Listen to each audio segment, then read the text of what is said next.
The Halo World Championship 2016 is presented by Warcraft, in theaters June 10th, Mega Bloks, and Xbox.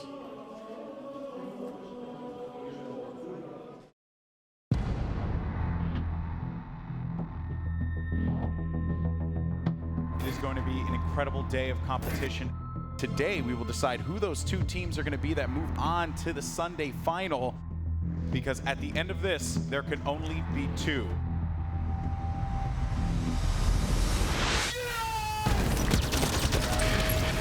The best teams competing for their share, $2.5 million. We are going to a game number 5. What a comeback from Allegiance!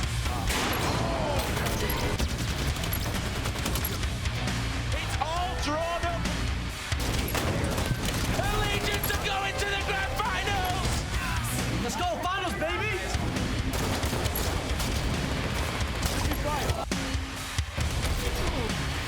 Counter Logic Gaming are going to the grand finals.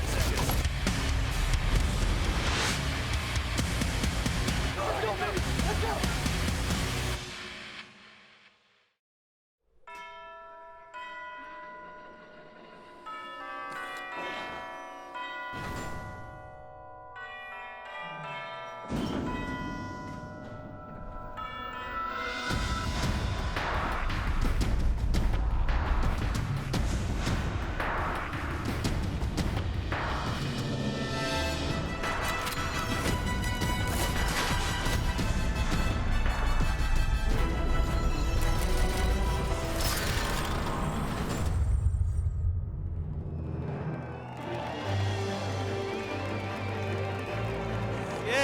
Yes. All right. Welcome. Here we Let's take go. a moment. Bathe in the applause. Welcome everyone here. Welcome everybody at home to the final match of the Halo World Championship 2016. I am Blair Herder, Yes, you alongside a man that I know is my lair bear, but everybody else knows him as Xbox Live's Major Nelson. Thank you very much, Blair. It has been thank you. Now listen, it has been one hell of a weekend filled with upsets, drama, and absolute Halo 5 carnage. We're live right now in the heart of Hollywood, where the top two Halo teams in the world, Counter Logic Gaming and Allegiance, are competing for their share, get this, a staggering $2.5 million prize pool. What are we doing wrong? As a grown man, I know how much money that is. It is a lot of money. That's right. The team that comes out on top will exit the arena with a solid $1 million in cold hard cash, which is the single largest prize in console esports history, which is insane. And if that's not enough for you guys, we'll also be premiering an exclusive all-new trailer for Warcraft and the world premiere gameplay reveal of Warzone Firefight for Halo 5 Guardians. I cannot wait to see that. Yeah. All right, now remember, if you're watching us on Xbox One, the show is interactive. Yes. Keep your controller close, unlike me, I don't have one with me, because you'll have an opportunity to get exclusive content and vote on the finals MVP. Yeah, I kind of expected you to like just shoot an Xbox controller out of your body Somebody like a took robot, it. like RoboCop. All right, guys, but without further ado, let's meet our 4 broadcast partners over here who need no introduction, but since my mom is watching and she has the sexy feels for Bravo, I'm gonna go and introduce these guys right now. We've got Bravo, Golden Boy, Sims, and Walshy, who will be dropping their unparalleled Halo knowledge and guiding us through the finals. What's up, guys? Hey guys. Thank you guys so much for that. Of course, the amazing Major Nelson and Blair Herder, as always. Feels like yesterday we were just at the Halo 4 Global Championships doing the exact same thing. So here we are in the largest prize pool in console esports history. Now, I can't do this alone, obviously. I'm joined by some of the greats in Halo. Of course, we have one of the finest commentators known to man, the one and only Sims. How you doing, my man? Pretty good. Looking forward to today. Some intense Halo action. Going to be great. And of course, we have a 30-plus time champion in competitive Halo, the veteran, the one and only, Mr. Walshy. How you doing, my man? Doing well. So happy to be here. Crowd obviously is very happy that you're here too. and former professional coach and the one and only partner in crime for me, Mr. Bravo. Hey, I'm happy to be here. I mean, we have Of course, the biggest console prize pool in history, right? We're about to watch one team walk away, and the question for me, of course, is Nated has made it this far, right? A lot of teams have played for 4 months in Halo 5 to get here, but only one man has competed for 10 years in pursuit of that first place prize, and that man is Nated. That's right, folks. Of course, the story is Destiny versus Fate. For CLG, it is their time. They feel like this team is formed for one goal and one goal only, to go on that stage and become the Halo World Champions. But for a guy like Nated and his team in Allegiance, Fate has driven them to this point today. Is it their time? That is the question. But, guys, it has been a crazy last couple of days, ups and downs all around. Sims, I want to start with you because, I mean, the storylines coming out of this tournament, but also coming into this tournament, were rather absurd. Oh, it's been ridiculous. I mean, we've come to this point where we've now found the 2 best teams out of everybody else. As you can tell by my throat, things have been a little bit exciting and getting a little bit intense up here. But, you know, one thing we have to say, Epsilon getting Europe in that top 8. You know, they've come here, they've defeated a couple of American teams and managed to get up there. But we've come to this point where we have these 2 teams, and again, you mentioned it, Bravo, 2 intense storylines. Lethal leaving Evil Geniuses and causing that whirlwind roller coaster of team changes and such to get and build this roster that he thinks, you know, this is the one that I can win this paycheck with at the end of the day. And then across the board, he called it perfectly, Nated, in pursuit of that first place event win. Can he do it? And now, of course, talking about that road, right? Because when we started here, there were 16 teams from all across the world who were looking for their opportunity to compete and be the final 2. But as I had mentioned before, there can only be 2. And we started off with Epsilon and Elevate. Now, you had mentioned Epsilon before, Sims. They were 3-0'd by Elevate. And while that was unfortunate, it was a big breath of fresh air, I would say, for international Halo, as teams know that it is more than possible to break into the top 8 that has been dominated previously by North America, Renegades, and Allegiance. That was a battle for all battles right there. It went to the end of it, and honestly, absolutely blown away about how that one concluded. Then we had EG CLG 3-0, Denial, Team Liquid 3-2. Of course, the pressure was on here as we moved on to the semis. Allegiance and Elevate was one for the books, as Elevate were the hot team coming into this event, but Allegiance once again stood true and they moved on to the finals. And then Denial Esports facing off against CounterLogic Gaming. A very competitive semifinal there as well. 4-2, CLG now find themselves in that chair to my left. They're going to get ready for this $1 million match of Halo here. Pretty insane. Oh, it is. I mean, and of course, I mean, CLG they can't take Allegiance lightly. Let's not forget that CLG had a little bit of a bumpy road, right? When they were playing in their group stages, they didn't necessarily fly through the group stage. So they're going to have, you know, to make sure they don't take Allegiance lightly either. And not Sims, Walshy. See, look at that. I can mess up names too. And Walshy, what about you? I mean, you've known Nated for a very long time. You even teamed with Nated as well. So you have a lot of experience with this guy, but you also know what CLG is capable of. What are some of the key points for you to look out for going into this final match? Yeah, I mean, Nated is one of those players who can play above and beyond the very top level competitive Halo, and then he also has lowest of lows. I mean, back when I teamed with Nated in 2009, the previous tournament, he placed 32nd through 40th, somewhere in the lower bracket, getting knocked out actually before even the pro bracket. The following tournament, we teamed together, we took 2nd place with our Carbon roster. That was in 2009. So we're going to have to see, like, I believe Nated has worked a lot on his mental game. He understands the strategy in this game better than almost any other player out there. And what kind of tournament would it be? Like, this would be the #1 event you'd want to win. If you had to say, I'm going to win one tournament in my entire Halo career, this would be the one you choose. Sims, over to you. I do want to get your thoughts on CLG. I feel like they have kind of ascended to another level of ability at this competition. Can Allegiance stop this train that is known as CounterLogic Gaming? Well, that is the $1 million question, you know, to not put any puns on it. But the problem is, we said we was on the, you know, we did the On the Booth show not so long back, and we kind of both says we don't expect them to drop a single game, kind of all the way up to the grand finals. People taking games off them. Epsilon took a game off them. They even pushed them to a 2-2 flag cap at the end of the day, and they even challenged them in the Strongholds game. They were only a few seconds behind. They were in the lead, unfortunately, but things went wrong. There are cracks in the armor. You know, people are seeing these teams have been looking and saying, right, these are the faults that we can find with these teams. We just need to get in there, kind of open it up, and are they beatable? Yes, but it all comes down to the day. Bravo, what about you? Yeah, I have to say, I mean, the guys on CLG, they look too strong. And I think you alluded to it. They have ascended to a certain level that they're playing a little bit different, and it feels like one step ahead almost in each game type. But Sims hit the nail on the head. They've dropped games here in this tournament. They dropped games online coming in. Allegiance needs to focus on that, right? The Allegiance guys, they need to stay confident. They need to realize that they can not only steal the Slayers, but if they steal a few objective games as well, they could be the Halo World Champions. It's going to be intense. But you guys in the house excited? I know I'm excited. It's going to be incredible. All right, guys. Well, we are breaking things down here and, of course, continuing to contemplate who is going to come out on top. Let's actually go ahead and toss it down to Blair, who's at the stage. Blair, what's going on? No, I don't know if Bravo's single, but I mean, you're on Tinder, right? Are you on Tinder? My mom wants to know if you're on Tinder. You're not on Tinder. You're not single. Mom, I don't know, just tweet at me or something. Sorry, guys. Back to this thing. Great job up there, fellas. Appreciate it.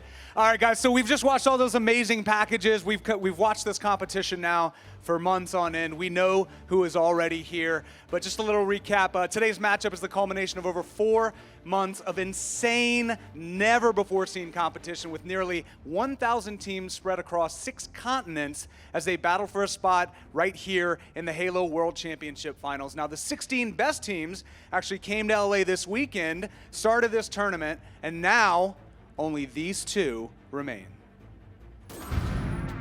Player-wise, I just think we have 3 of the best individual players in the game. We know how to play the game together. We know how to work well together. It's a great group of guys. Just having that good respect for each other really helps us out when we play.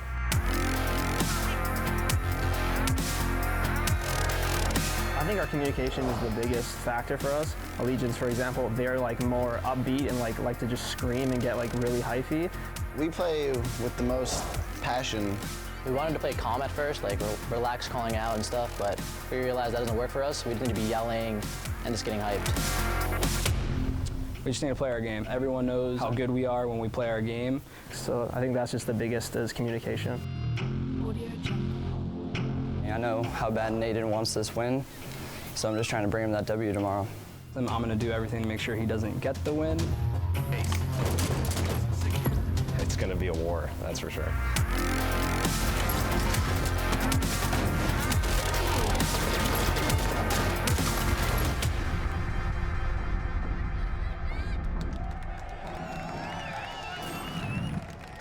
Damn! Those were some beautiful packages. Keep it going for these 2 teams up here, ladies and gentlemen. There you go. There you go. Well, without further ado, let's meet our 2 teams from Allegiance.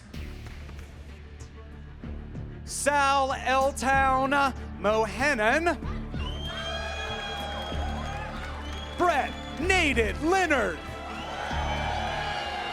Carlos Kratos Ayala. Aiden Suspector Hill. And the team standing in their way for $1 million, Counter Logic Gaming.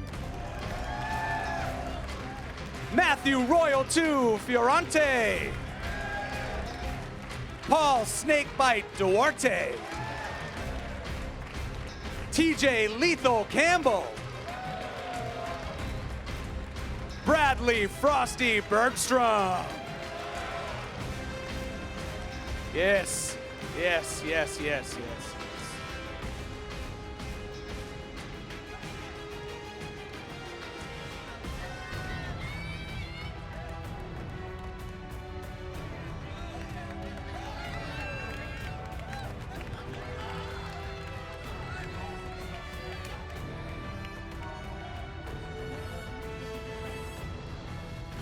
We're getting ready for this matchup here, guys. It's very exciting stuff. Of course, the players are pumped, the fans are pumped, we're pumped. I mean, it really just doesn't get any better than this. But Bravo, I think it does. I think it does get better than this. It might. While these guys get set up right now and get ready for this match, we actually weren't sure if we were going to be able to talk about it today, but I think everyone in the crowd, everyone watching at home will be excited to know that Xbox and 343 have been working quite a bit on what's next for Halo Esports and really that long-term commitment. And happy to say that we'll be partnering with ESL for the Halo 5 Pro League, which is pretty exciting. That's going to be coming after this. Yes, make some noise. Make some noise. That's the Halo right, 5 Pro League is on the way. I mean, it's really about giving back to the competitive community that has supported this scene for so long, right? We've all been watching since Halo CE, and of course, really with everything that's happened in the competitive Halo history books, which are being written as we speak. But what's next to come? I mean, you can expect information about qualifying as well as seasons. There's going to be seasons throughout 2016, and everything is going to be leading up to the next Halo World Championship. So that means we're going to have another Halo World Championship, Bravo. That's right.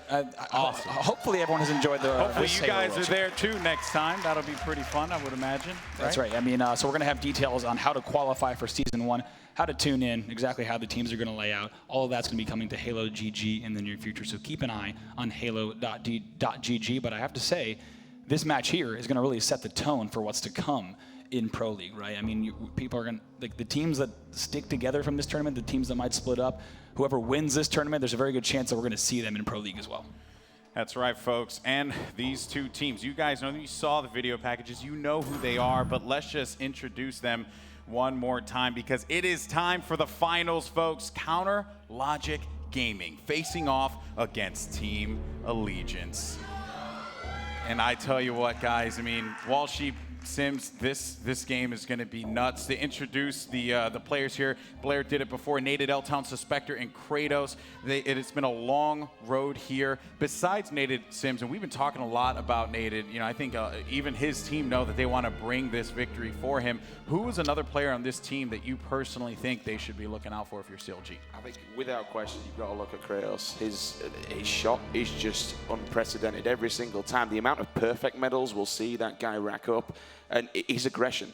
Time and time again, you'll just see him shifting in from the back, having a little bit of a push, then he'll fall back, wait for the team to come forward, but then he'll listen. Right, time to go. Bang, bang, bang.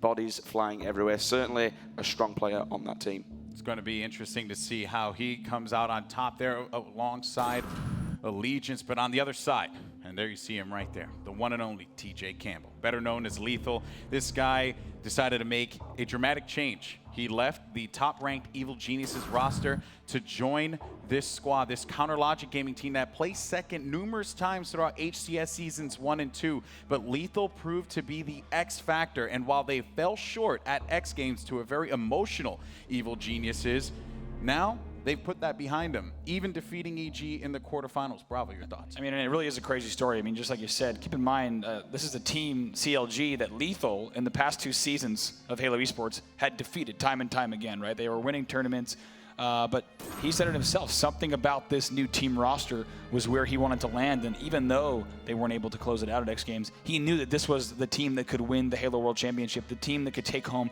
the $1 million check. Walshy, what about you? I mean, Lethal, as you said, the spotlight's been on him for this whole time. He's the one that started all these team changes. He is the one that made the most controversial change. He left Evil Geniuses, keep this in mind, before they lost a major live event. Yeah. Prior to that, they had won 6 live events in a row. That is, someone would consider that career suicide in certain cases. Like, wow, you haven't lost this roster yet. Why would leave? And he must have known better than we did, because that's one of the reasons that he's sitting here on the final stage for the Halo World Championship. And now I got Sims's perspective on Allegiance. Walshy, I do want to hear yours as well. I mean, you know, you have some great insight for CLG. Mentioned again, very familiar with Nated and what this guy could bring to the table. And if you notice in that video, they had mentioned hype, right, and energy and excitement. Those are the things that drive them. But one thing that I've taken note of, and I think a lot of other people have too, is small talk is key when you're playing, right? Especially at a point like this. You can kind of tire yourself out if you're just continuing to yell and get excited and get hype. You need to have that small talk. Do you think Allegiance is just devoid of that altogether? The adrenaline and the intensity can only carry you so far. So of course you're gonna see them going through small talk, but one thing you'll probably notice if we go to Astro Listens during this match is when Allegiance are ahead and they're doing fine, they're gonna continue screaming. They're gonna worry more about where one-shots are at. However, when they're down, you'll notice they'll calm down immediately and worry about how they're gonna stay alive and where they can take cover. So you notice when they're on fire, of course they're gonna be screaming. When they are on the back foot, they're gonna calm things down just slightly. And now, of course, we got to talk about Nated, right? He's been the focal point for a lot of fans at home, and he's been talked about quite a bit, not only at this event, but just in general, right? Whenever, the event time comes along, you always hear you know what? Nated just can't win it. He can't win the big one. Bravo. You have experience with this guy as well. I mean, we've all known this man for so long. Can he do it? I mean, that is a question. I've had a chance to actually coach Nated several years back, and I mean, the question I think that Dave was actually getting to is which Nated is going to show up today. Nated throughout the Halo World Championship has been very consistent. They came out of online qualifiers with the first seed, placed within the top 4 in several tournaments in person as well. So he proves that they are in the upper echelon without a doubt. They've got to the finals here. But the question is which Nated is going to show up. And one thing I also have to note is really exciting to see teammates like Suspector mention that they are also playing for Nated's win. Right, all of us in the crowd, we'd love to see Nated take home the W. Everyone on CLG does not want to see Nated take home the W. However, it's great to know that the young guns that actually grew up watching Nated play Halo 2 over 10 years ago are actually playing for his win as well. It's quite special. Yeah, that's a little bit poetic, if you will, and I think it's just it's going to be fun. I'm honestly so excited. I know we've been talking so much, and people at home, and whether you're watching on Twitch or on Xbox, wherever, you're just saying, get the game going already. Well, folks, I think it's time. I think it's time to get the game going. It's going to be CLG Allegiance, $1 million on the line. This is what it all comes down to right here, right now, and it's going to be capture the flag on COLISEUM to open things up.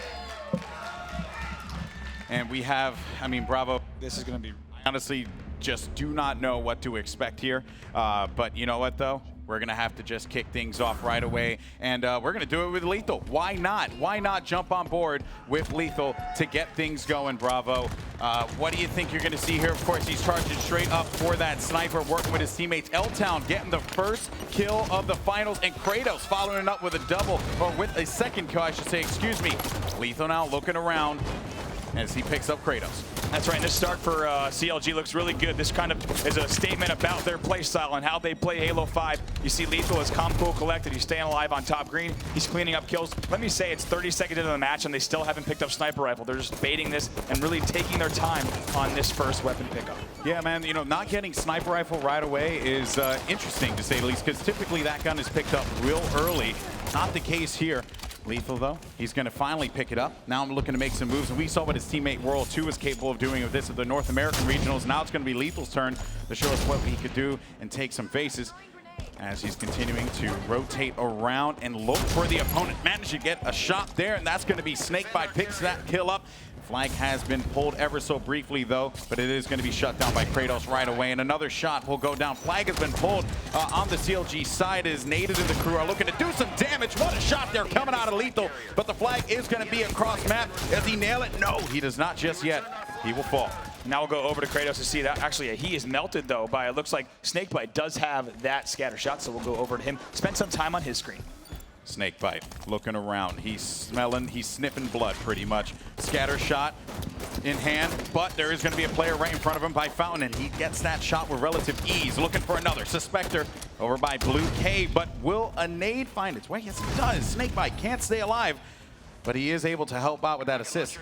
Kratos now on your screen, looking around, identifying that his teammate has been picked off. There is going to be a player behind him, a scatter shot there. You saw those shots come through, and he can't quite stay up. Snakebite back at it again, and L-Town with the rockets. He needs his shields back. Can't get around that corner, though. Meanwhile, Nated in a 1v1 with Lethal, but Nated comes out on top with the assault rifle. Bear in mind, those rockets are behind him right now, Bravo. For the crew as they're able to get that first grab on that rocket launcher, which was key. So that's a little bit of a sign that Allegiance might be looking in pretty good shape, actually. That first power weapon grab tells us that they're actually controlling the map quite well and putting some good pressure on CLG. And just as I say that, Kratos uses those rocks once again to pick up that double kill. That's right, a defensive rocket to boot, because he did not want those two members of CLG in his base. Kratos lingering around, finds one, but I don't think he's going to get much with that. Finally picks up the kill on World 2. He has one more rocket left to work with here. And finds someone immediately. There's going to be another player right by Red Fountain. L-Town's going to go in there for the push-up, and they are able to get the kill. But was it a little too much time spent? That player for CLG staying alive in the Red Fountain was huge, because it allowed his teammates to come off with a respawn. And Allegiance now need to get to work here. But I don't know if this is a dead push or not. Finds one in front. Kratos getting the kill there. And he's just continuing to hang around this red cave. But World 2 knows, but he goes in for the challenge, but Nated comes in huge, picks up a double kill. Suspector gets one of his own, and now Kratos is going to be on the move with this flag. Can they do it? No, it's going to be stopped short right at that red bridge. What a play to kick things off here, folks. Of course, neck and neck, Bravo. Honestly, I could not have seen this going any other way. What do you have on your end here? Saw Nated Nated now has a sniper rifle in hand as well, so they're looking pretty good. I want to go over to his screen as Nated looks strong here. Taking a look at the clock, we have now 8 minutes left in this game. Of course, still 0-0 on the board, so even pressure from both sides. But look at L-Town right now, Golden Boy, as Allegiance is the first to strike here in the Halo World Championship Grand Finals. What a play. New rockets are going to be up, Bravo. L-Town's there, just waiting for it. Lethal going in for the challenge. Lethal trying to stay up, but Suspector is there for the cleanup on Lethal. Suspector, they actually get 3 down again, and now they're looking to establish some presence inside of the base. Kratos with the sniper, but they got to take their time here. And those new rockets are going to be up, eluding both teams, because that could be a difference maker in this battle. Kratos looking for one, not going to find it though. Another one on top. Kratos probably lining up a no-scope, but nothing's going to come out of that one just yet. And as they rotate over to the other side, realizing they have bodies on that side, they have to prepare for this push. Coming from the sniper side of the map, flag has been pulled as well. And typically, players like to take this one over to the bridge, but I think they might be going to the blue cave. They're just going to take their time here, Bravo. I'm going to go ahead and show you in observer mode exactly where those players are spawning here, as Kratos does have that sniper rifle in hand. Of course, observer mode is going to give you an idea of all the players in the game, whether or not they're dead or alive as well. So 1-1, though, is the score as Kratos and crew decide to likely let that flag go through. They'll let that flag be capped. Typically, when you see a team, Golden Boy, slow down that much while the enemy is running their flag, it's because they actually just want to slow down. They're going to give that flag up so that they can reset a bit. And one thing that's very interesting is Kratos was hanging out in the back, and he really wasn't doing much there. And there goes the rockets from Snakebite. They give up snipe control. He pushed up to the red elbow, and I don't know how I feel about that particular play there. But you know what, though? That's why they're on that stage right now. They're going to figure out how to regroup and get together. And, of course, Nated trying to win this battle. But World 2, many who regard him as one of the best players in the game, challenges Nated. But a grenade from Lethal will seal the deal. Kratos, though, picking up 2, Bravo. What is their progress here? Where do you think they need to be focusing on right now? I mean, I think so. CLG looks good. I mean, answering back after that first flag, obviously, is putting them in a good position as they're going to try to start this another run at red base as well. We have Frosty right here in the front of red, as well as several players still alive on the flag. But let's now go over to Snakebite as he and Royal 2 are trying to do even more damage back at that red base. Good cleanup there on Nated.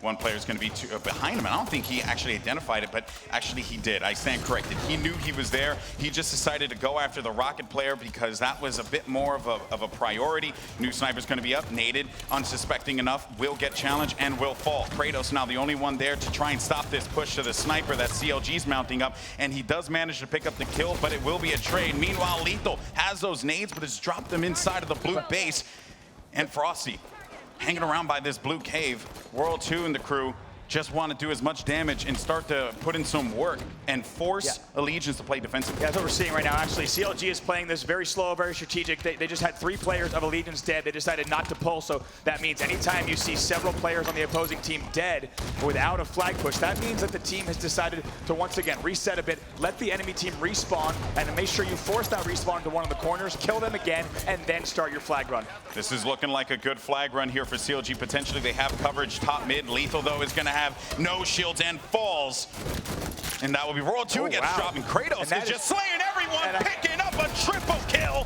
What a play, but Frosty knew he had to stop that one in its tracks. Meanwhile, the flag has been pulled. Allegiance trying to make some progress, and Frosty will get picked off right by that blue cave. And for the time being, everything will reset. Yes. But Kratos with a huge play. Every single player I switched to on both sides just now, Golden Boy fell. So we had 3 Kratos with an amazing defensive play. We'll switch back over to CLG, but Kratos with an amazing defensive play to stop that rush. But then once again, 3 players on Allegiance fall as well. So I mean, we have a very, very fast-paced game of COLISEUM CTF here. Oh my goodness, folks. Suspector will clean out Lethal, and You have Royal 2, no shields, hanging out back, but he has his teammate Frosty there for support, and they are going to be able to stay alive. Now it's going to be all about this push coming in, and Suspector gets the melee. It's a really, really heads-up play there. What he was doing there was just hiding around that flag corner, waiting for a player to make that exact mistake. If you can get those key trades with your opponents, if they're flying in and they're the only player alive, if you kill the player who's the nearest to the flag, that's going to significantly delay their flag rush. Now we'll go back over to Kratos. Royal 2 trying to go in for a cheeky ground pound there. Not going to work out too well.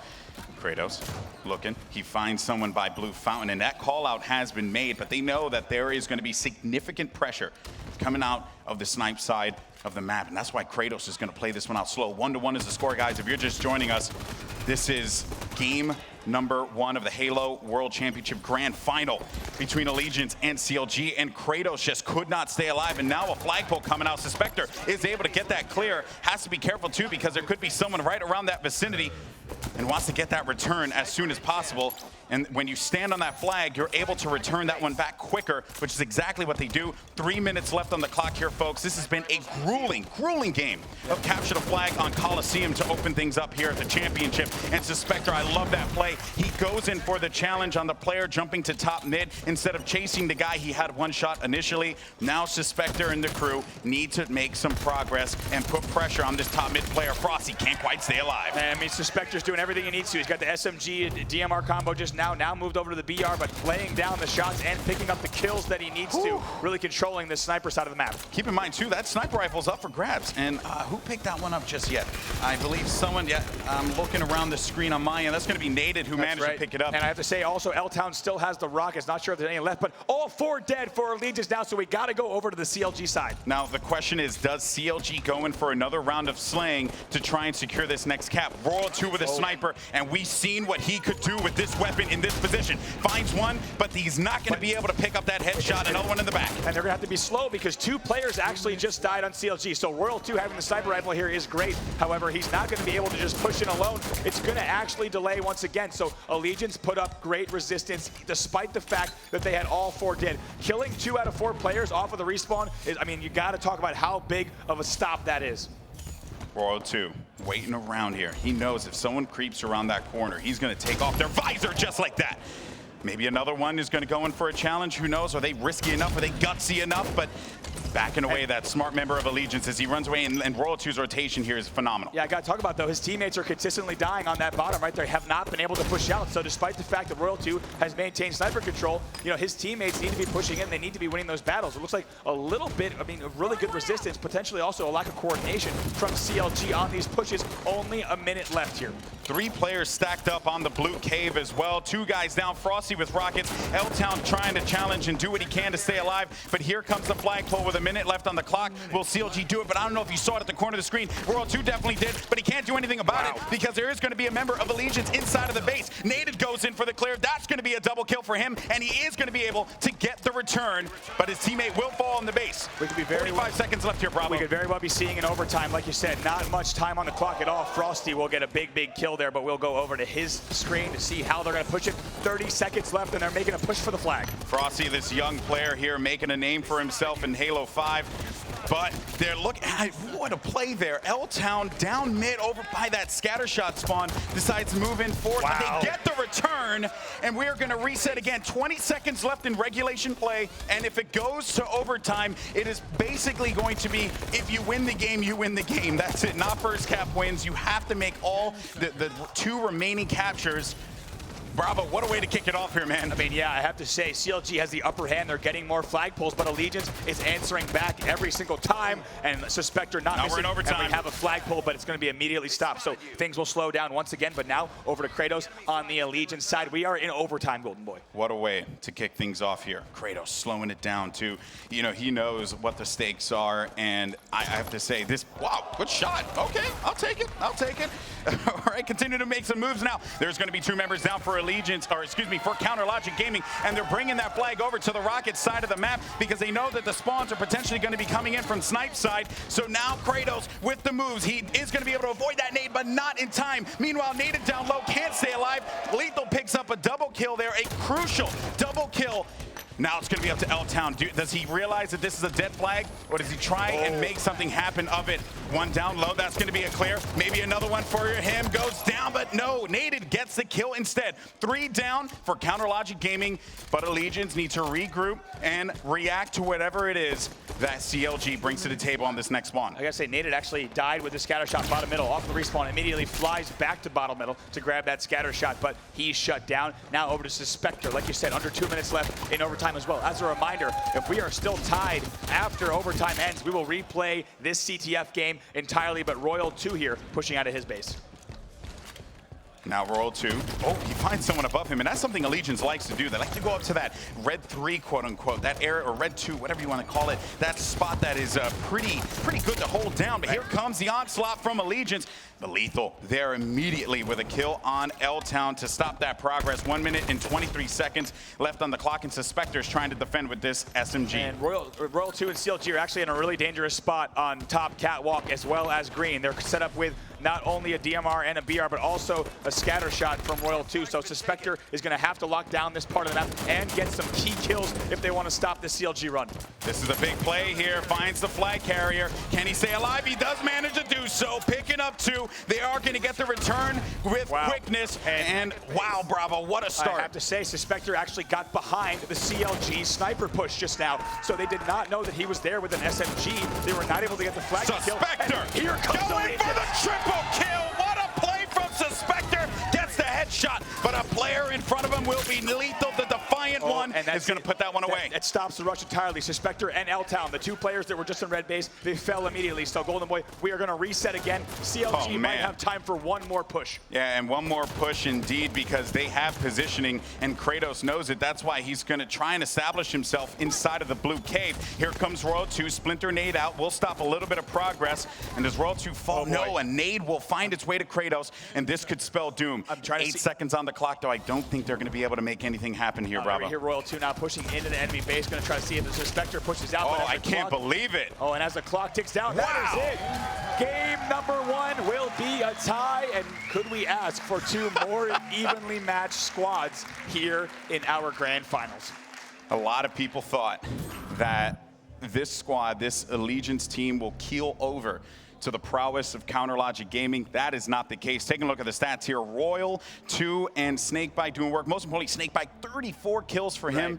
But if you look at the assists to Suspector, 29 kills, 23 assists. Lethal, of course, playing that very versatile role that he always plays, slaying and playing that objective and supporting his teammates as much as possible. 27 kills and 25 assists. What a way to open up this championship, Bravo. Yeah, let's see how it all went down. 34 and 27 for Snakebite, the only player in the 30 club. But let's look at some highlights from that series. You see Kratos there getting excited. Whenever you see his player cam in the upper left, he is always yelling with his squad as they tried to make this flag run happen. But I have to say, despite Allegiance's, that first flag run when they went up and scored early, the crowd erupted, but we didn't really see another flag run or even flag run attempt like that from Allegiance. Throughout that game, they were able to hold off CLG, and they were just on the back foot, backs against the wall the entire time.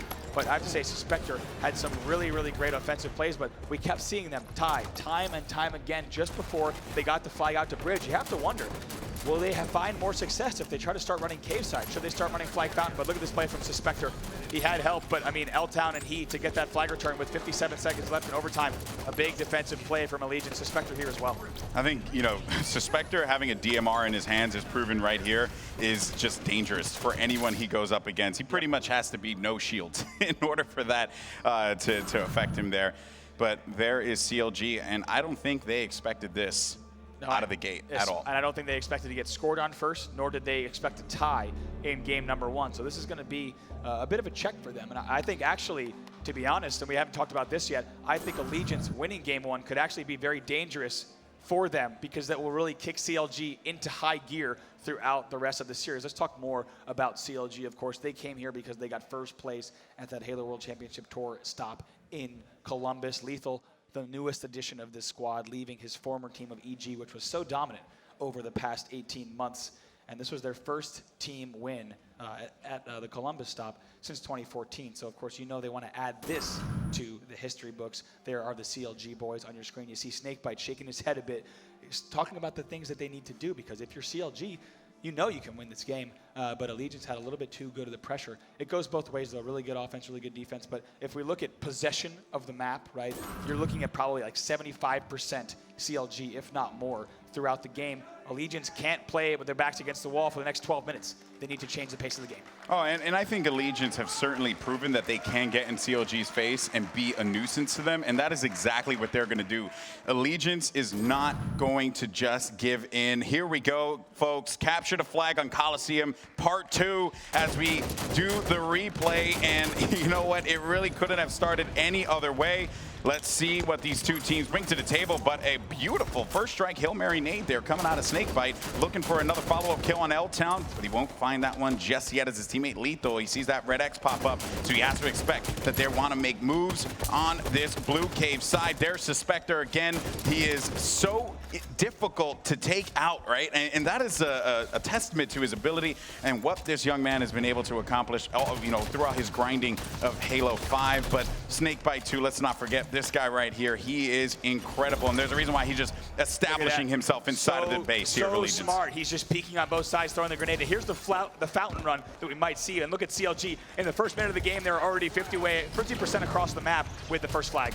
And L-Town goes in for the challenge, but Kratos stops it right away with a headshot over to Suspector, who would fall, and he's looking for his teammates to make a play. Look at Kratos, only player alive for Allegiance. He has to do something. And he will be taken down. So CLG is undoubtedly going to continue this flag run. Now over to Frosty.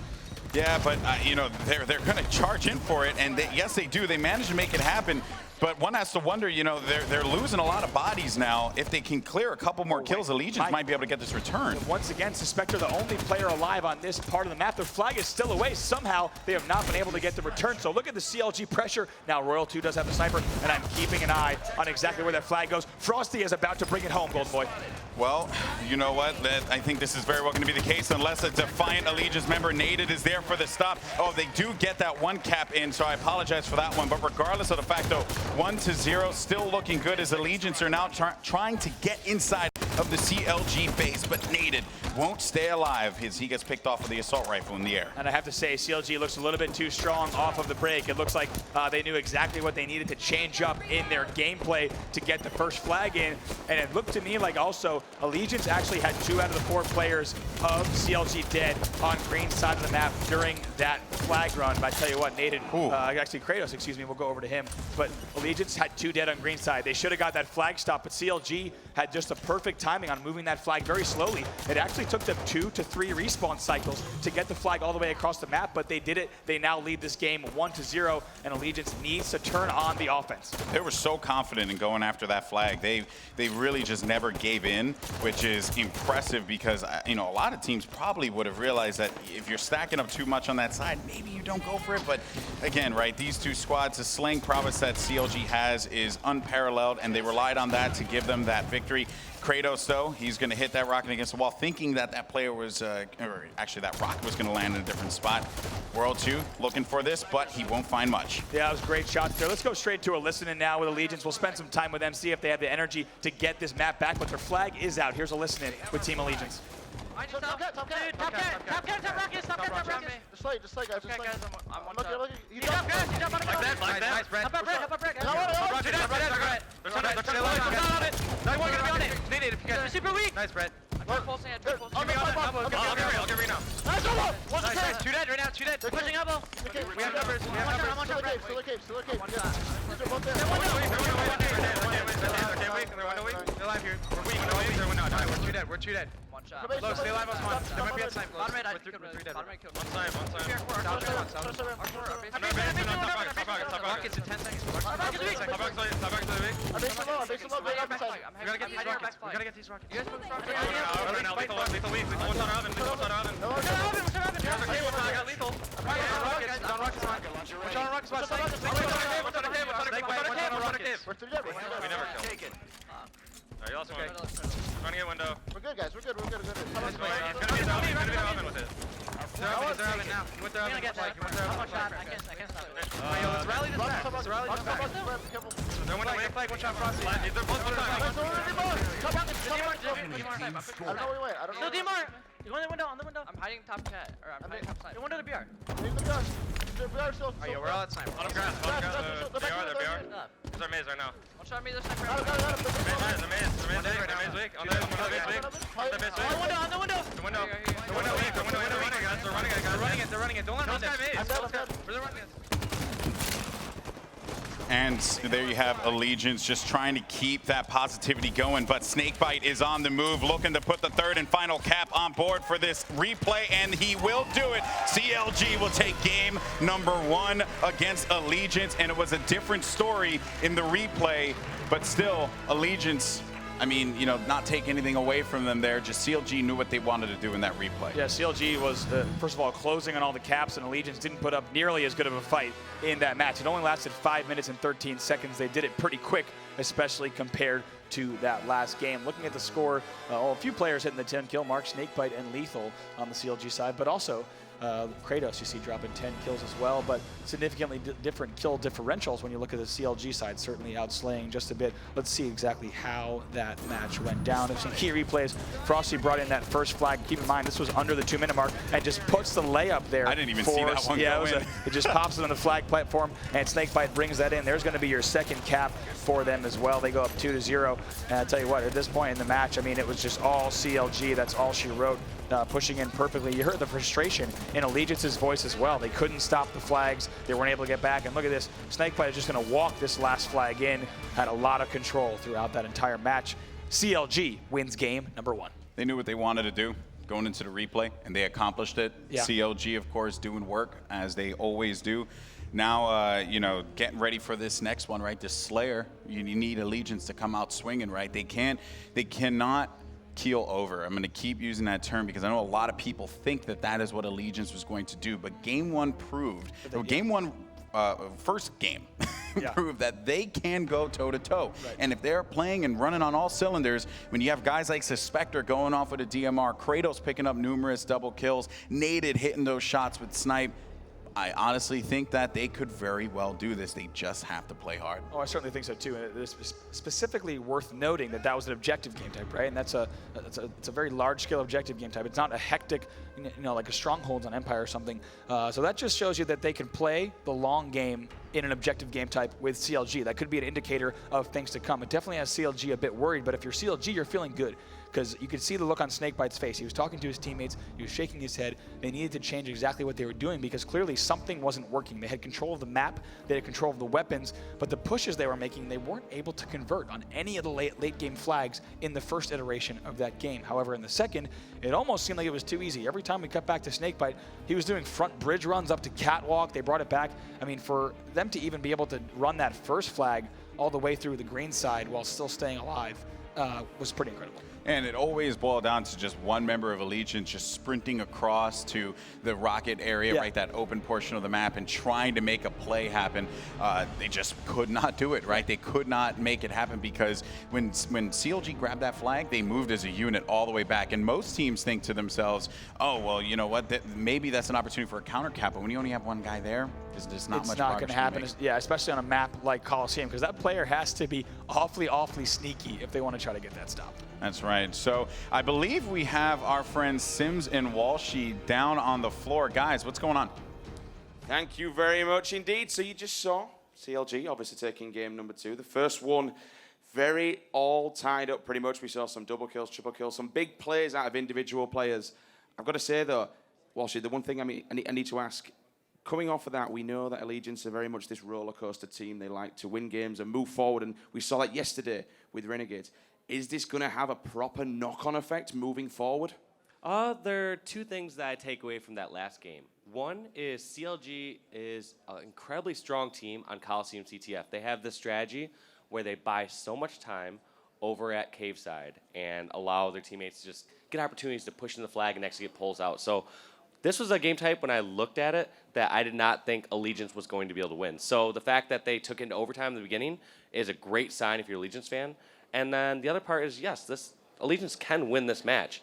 They just have to make sure they can bounce back. And we saw that earlier in this tournament. In the quarters, they were able to come back against Renegades. They have playing games where they've been down, and he's able to reverse that. So this team that we counted out before and said they're emotional, they're either on that day or they're off, I feel like it's not just an on or off switch anymore. They can ramp right up and come back at any time. Well, we know we've had a few bumps in the road when it comes to Slayer for CLG, but you know what, guys? Game number 2 is going to be getting underway. So, casters, it's back to you. Thank you so much, Sims. And I mean, you know what, Walshy? He's just so, it's the smile. It really is. He's also so wise. He's so wise. Probably the wisest man in the Halo community as it pertains to his and the knowledge. oldest. But I'll have to take that up with him afterwards. Slayer on the rig is going to be game number 2. Zing! It's going to be here the Slayer that they, of course, Allegiance can steal from CLG if they want to rally back. Ladies and gentlemen, make some noise for game number 2.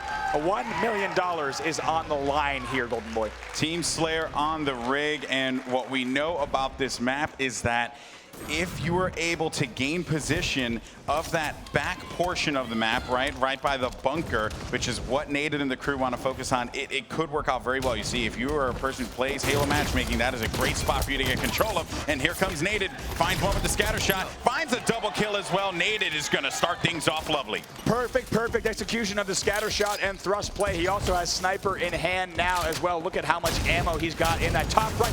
Oh my goodness. Oh. And he almost made the play there to snipe that eagle eye out of the ground, but now over to Frosty, who's going to be pushing in to help Snakebite on that exact side of the map. So netted up here just about even score off the first break. Looking for that snipe. There goes Snakebite, gets that melee, and of course you have one member of Allegiance trying to just stay alive, but CLG have established control of this area. It's going to be 5-4. They take the lead by 1, but it is a very fragile lead. Could disappear in any minute. Yeah, Snakebite still has the camo. I have to say, Naded almost made Snakebite look silly with that no-scope and finishing it with the scatter shot, but that allowed CLG to get sniper rifle control as well. I want to show you exactly what Royal 2 is now with this sniper rifle. Still quite a bit of ammo, and CLG continuing to rack up kills, but Allegiance keeping it close. Yeah, and I think that nade from Royal 2 may have killed his teammate, but you know, it's okay. Mistakes are made. I think the damage was already done, so it didn't register as such. But, oh, wait a minute. Splinter coming in from Naded just out of nowhere. And you know what? That's a big win there for Allegiance, clearing out that snipe on Tower 2. Now they have to just put some progress forward, and Frosty's going to do what he can with it. Tries to go in for that body shot, and he doesn't get the kill with the grenade, but Royal 2 and CLG are opting to push outside. This is something you don't see. What a shot from, oh my goodness, Frosty, the young man coming out huge with a double. I mean, look at the scoreboard. It was just 7-6. Now it's 14-7. CLG has just totally turned this game around. Frosty is communicating and calling out with his teammates while shooting the dead bodies of his opponents. Yeah, you know, just some things you're just able to do. No more snipe ammo for Frosty here, so I think, you know, the damage is done for now. But I have to say, man, CLG have come out here with a vengeance, and they want to just put this one away as soon as they possibly can. You have Frosty, and I just love this aggression. I love this aggression from CLG and from Frosty most notably, because he is not going to let Allegiance, you know, get time to think. He's just going to continue to be in their face while his teammates maintain position. Right, and the scariest thing about CLG is the way they move. You see when a single player gets weak, they just flock to that player and they push that side of the map so hard. There's no hesitation. You know, a lot of that's got to come from their coach, Clutch, former Halo 3 professional player. He's behind them, calling the shots, letting them know when they have that man advantage and can really push in on their opponents. Kratos looking for his next target, Lethal. One shot, having to back away. And he has a teammate actually taking a sizable amount of damage. I actually got to show you Royal 2 right now. He has a plasma caster and camo combo, so he's going to be super sneaky here, trying to make some moves, and he's probably going to get the sniper rifle, which just dropped as well. Kratos getting away from that, and he has that camo. I think it may have worn out. Yep. Yes, it did. So he just did what he needed to do with it for the time being, right? And of course, plasma caster won't really need to be charged up there.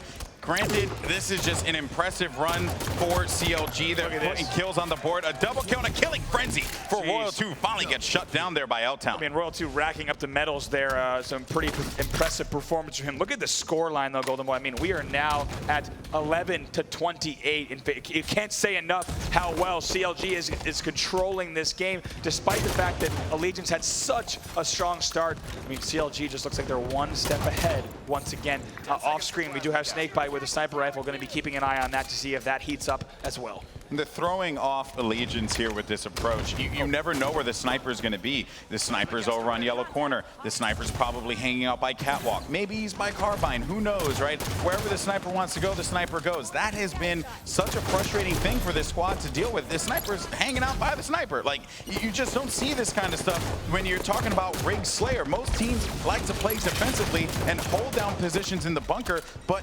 CLG are pretty much taking it to Allegiance, and they have no answer for it. That's right. We got word from the stats guys in the back that I believe Royal 2 was on a killing frenzy as well. So that certainly doesn't help. We haven't seen any of that action. We'll find out if we have any on replay. But it's getting out of control here for Allegiance. CLG is continuing to rack up the score. And if you're Allegiance, Golden Boy, you have to stop the bleeding immediately. Slow this game down. Start to get control.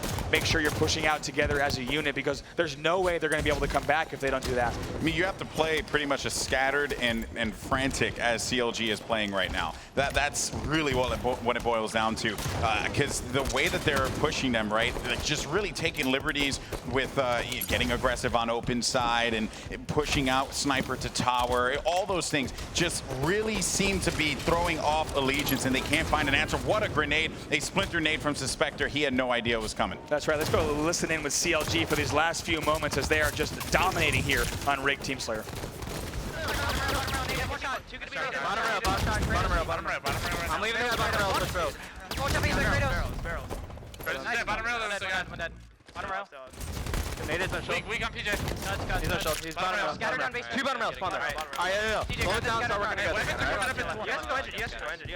Top bridge, that's bridge. I spawn open field. I'll get him. I'll shot. Go barrels. Weak. Nice shot, PJ. I'm going engine. Come in. I'm gonna die here. I'm going low. I'm gonna go low. 9 and 10. I'm going top engine. One's barrels. DJ, I'm pushing low. He's on you, DJ. Bunker weak. DJ, I'm pushing up. Top rail.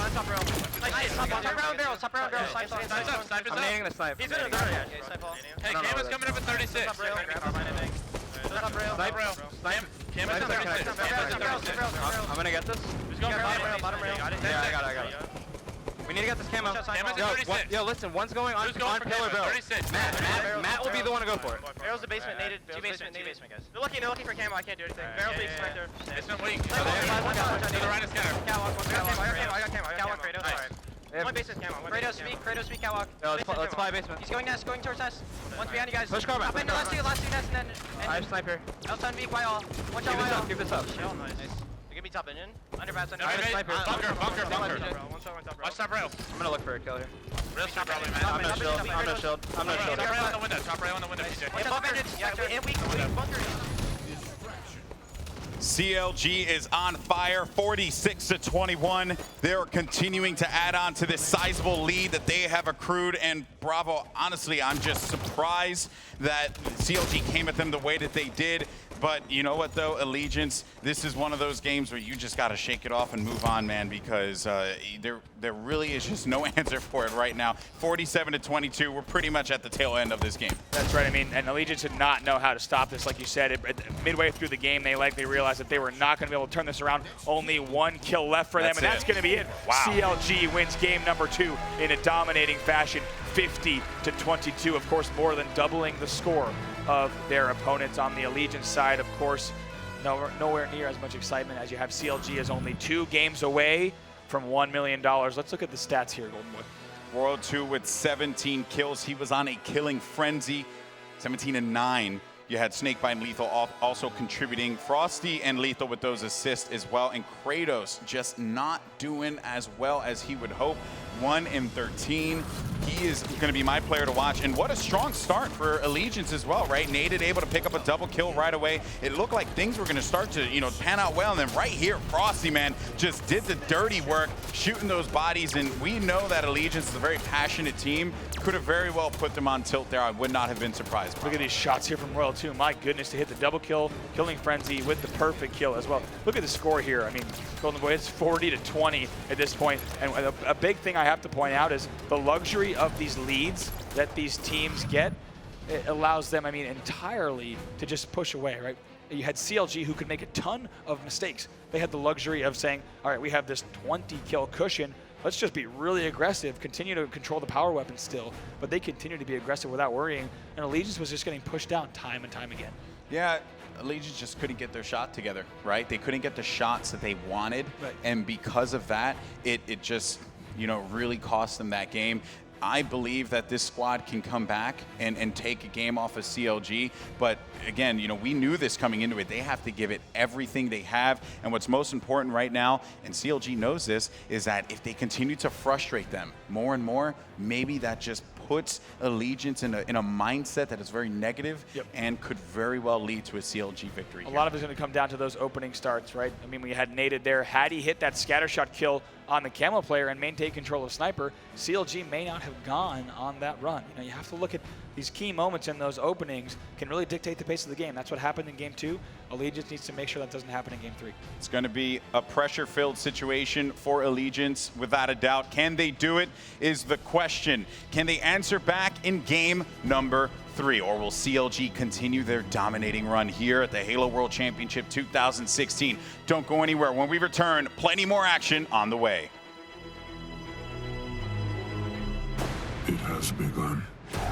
War is coming.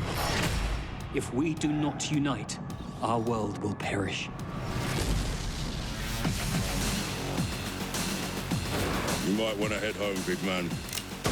Well then, we better get going. We'll protect the kingdom. With this.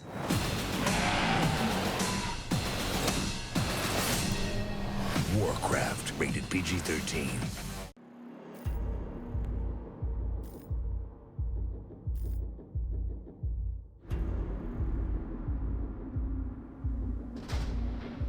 I have fought with honor, endured the brand of shame, dealt out vengeance.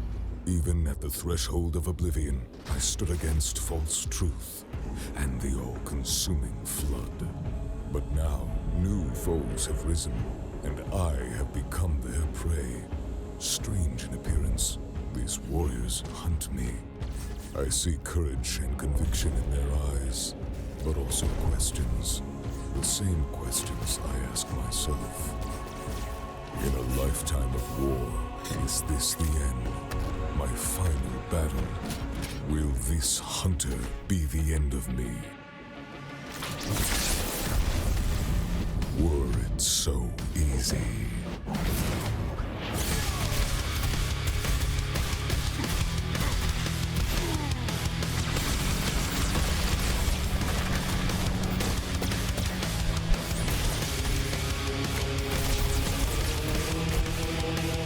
Blazing flame!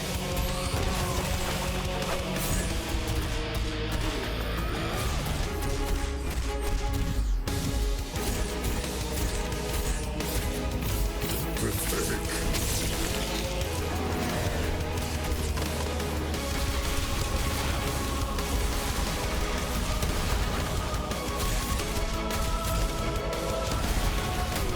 Another victory, yes, but there is always another battle.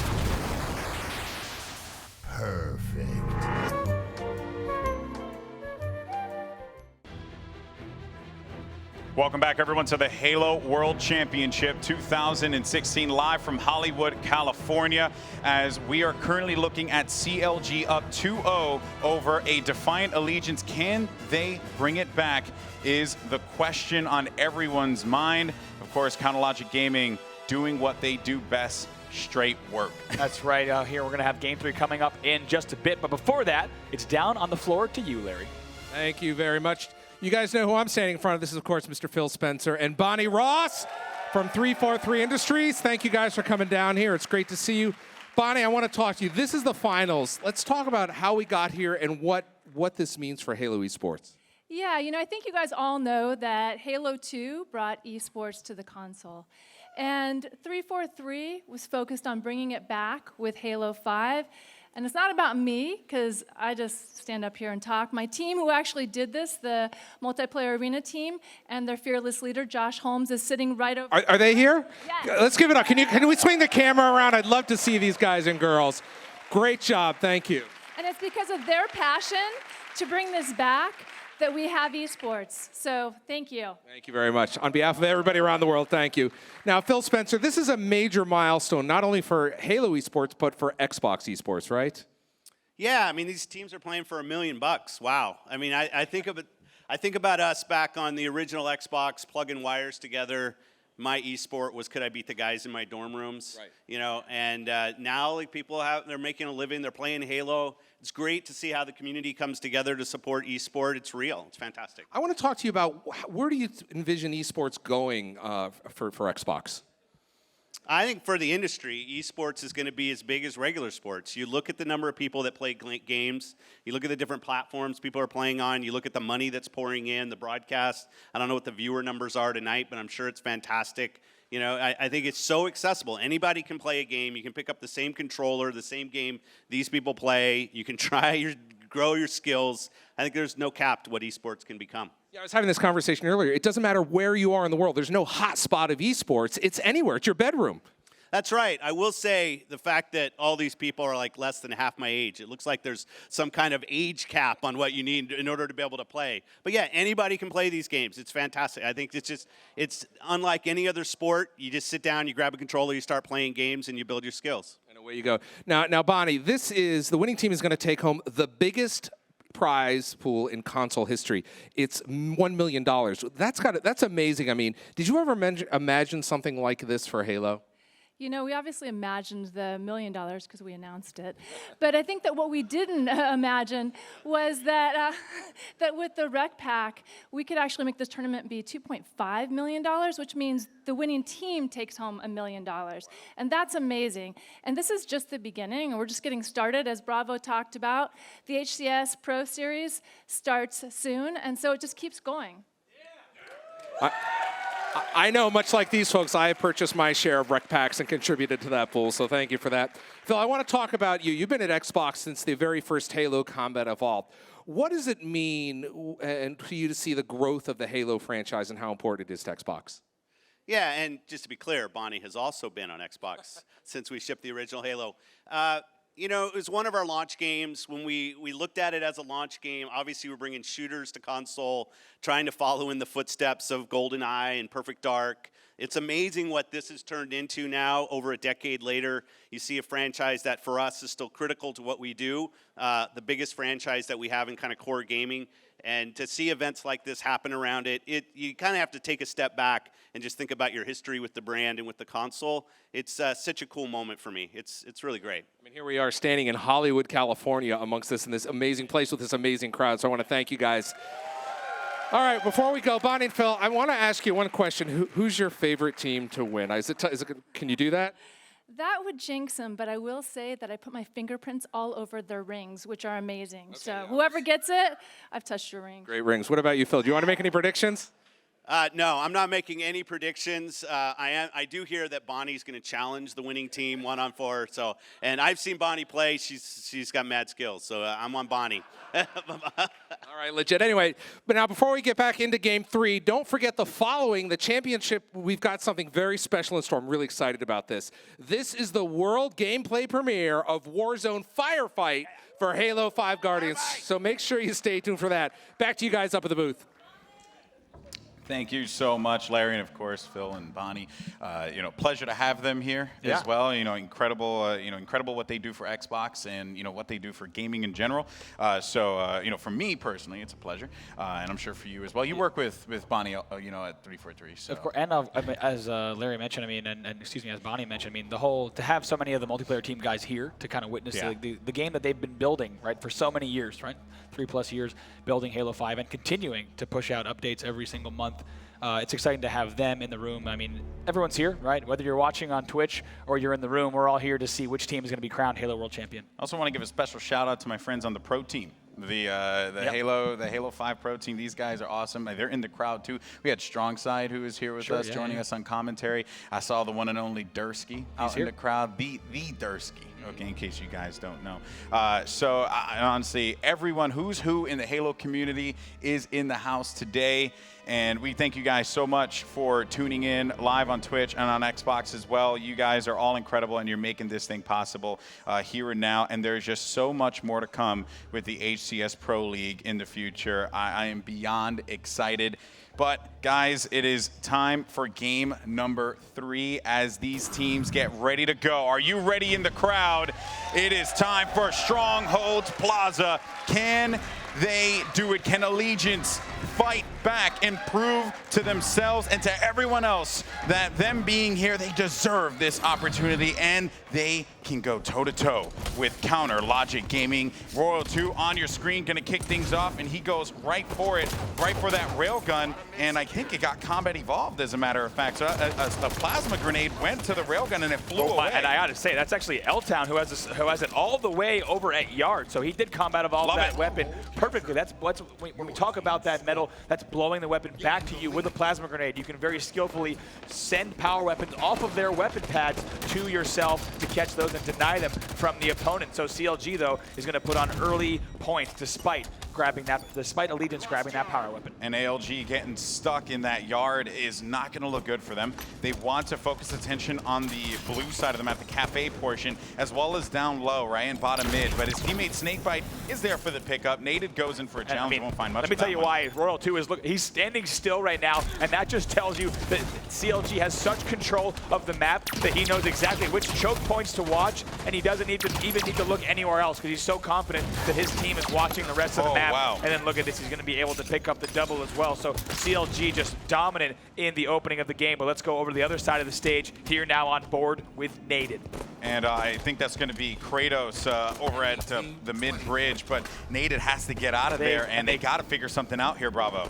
They can't get out of Yard right now. You know, this is exactly what CLG wanted to do, is to keep their opponents trapped here in the Yard. They're controlling 2 out of 3 strongholds on this map.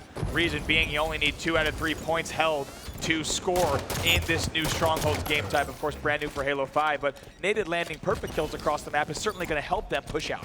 Yeah, and the key, though, is for them to push into the cafe, right? He got that kill there, so now you make progress. Nated's pistol is some of the best in the game, but unfortunately not good enough right there as Frosty wins that battle. Luckily for him, Kratos was there for the pickup, but again, this squad cannot get out of the cafe side. They are pinned bottom mid, and the sniper area goes to CLG with relative ease. And Royal 2 able to pick up that railgun kill. It looks like for a second that Allegiance might be able to push out, but reason that they're going to be holding this nest and then bottom mid hills here, Golden Boy, is that Yard on this map is a little bit further away, right? It's a little bit of an outlier, so they don't want to go for total control just yet, as they are continuously keeping their opponents on spawn. And I hate to say it, but this could be a 100-0 victory in this game number 3 if they keep this up.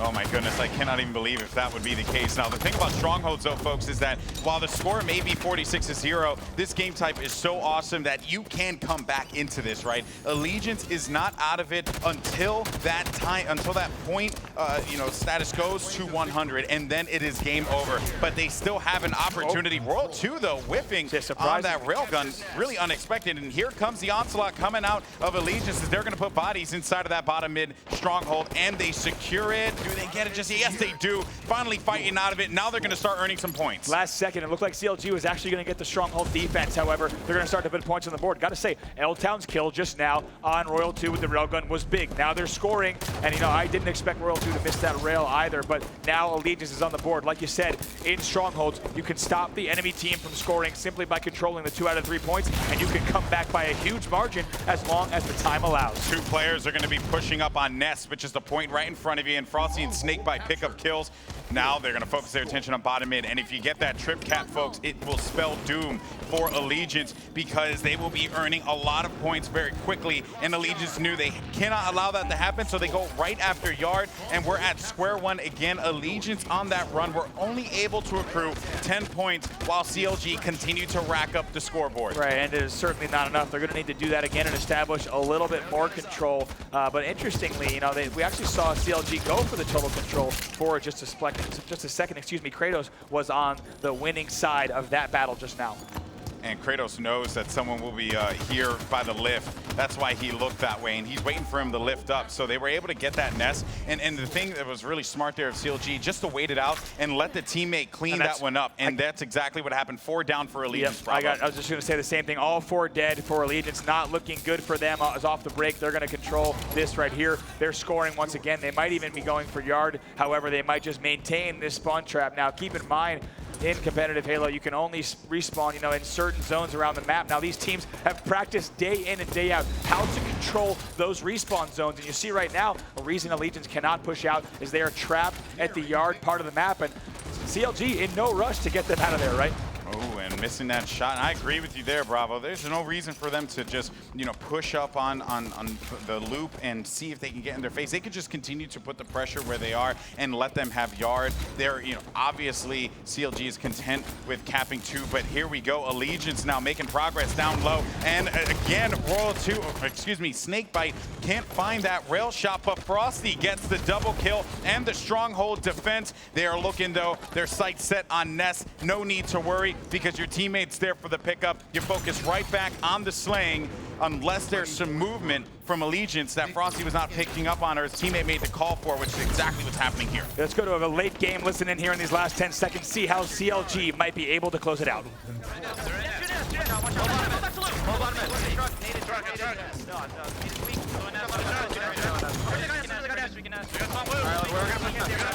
Oh my god! Bottom mid.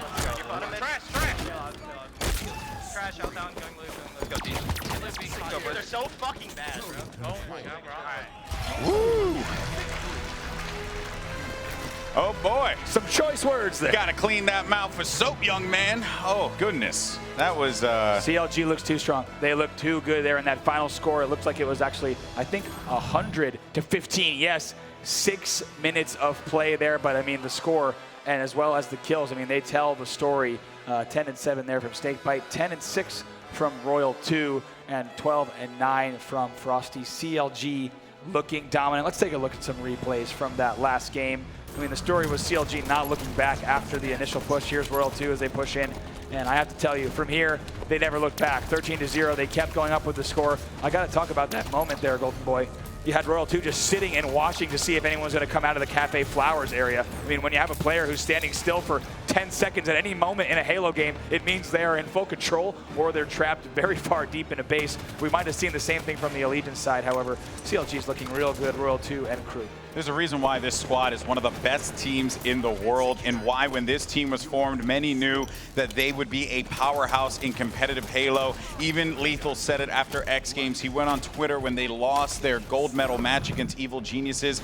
He said, it's not about that one, it's about the big one, this event right here. And to go out in a 4-0 sweep would be huge for CLG and would prove their dominance as the kings of the mountain in competitive Halo, Bravo. Certainly make a very, very big statement. I mean, the score line you see on your screen actually tells the story so far. These games haven't been close by any standard or measure. CLG looks to be on top.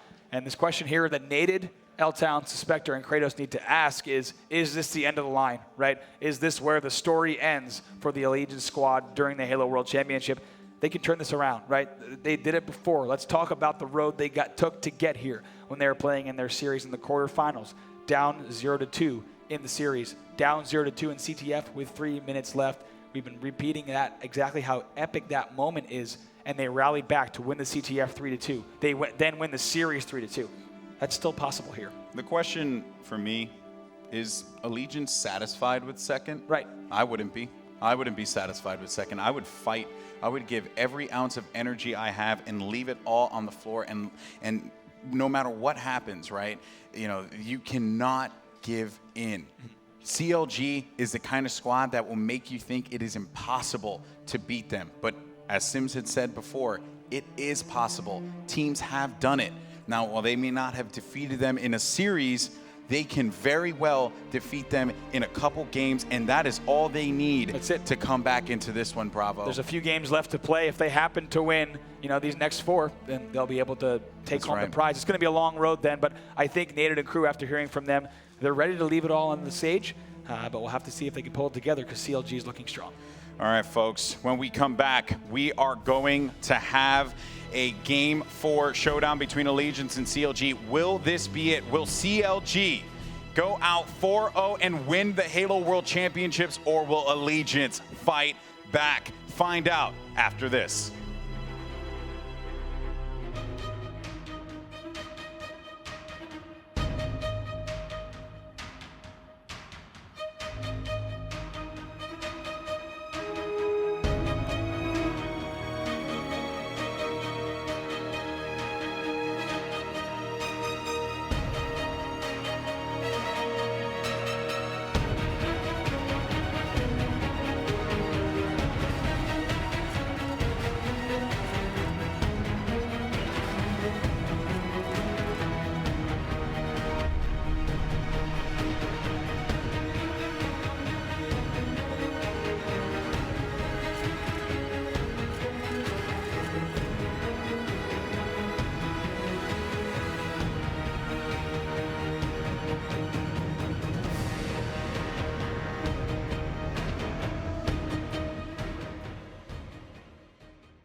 Welcome back, everyone, to the Halo World Championship 2016, live from Hollywood, California. CLG looks poised to take this one with a 4-0 sweep, but Allegiance needs to fight back. We've seen them do it before. They could very well do it again. Welcome, everyone. I'm Golden Boy, joined by my partner in crime here, Bravo, as we bring you the action. And, you know, Bravo, it's just been absurd, right? CLG is looking so good. It looks so good, and what's dangerous here for Allegiance, I believe the next game in the series, as I go ahead and check, is going to be Capture the Flag Fathom. Very, very fast-paced game type. We'll see what happens, but before we get into that, let's go ahead and check with Larry, who's down at the stage. Larry, what's going on? Hey, man, thank you guys so much. In celebration of this incredible event, I found out Amazon is pulling out the stops with great offers on Halo 5 and, get this, Mega Blocks. All you need to do is head to Amazon.com/Halo to grab the deals before they end tonight. Now it's my honor to reveal to the world an all-new exclusive trailer for Warcraft in theaters June 10th. If we do not unite to fight this enemy, our world will be destroyed. Saving the world is not a one-man job. Well then, we'll protect the kingdom. Together.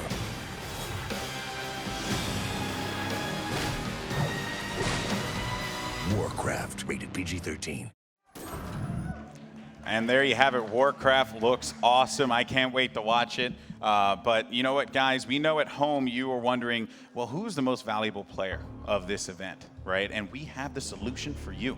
All you got to do is go to twitter.com/Halo, and you just simply vote. You tap the screen on your phone, or if you're on your computer, wherever you may choose to be, you just vote for who you think is the MVP. Polls are open, I believe now? I think they're going to be opening, yeah. We're here in now. the finals, of course. You could choose from these players that are here in the finals. But, yeah, I mean, we want to know an audience-selected VIP. Special thanks to our friends at Mega Blocks for awarding that MVP award. That trophy's dope. It is pretty sweet. We're going to have that out later. But let us know who you think the top player is here from these finals so far.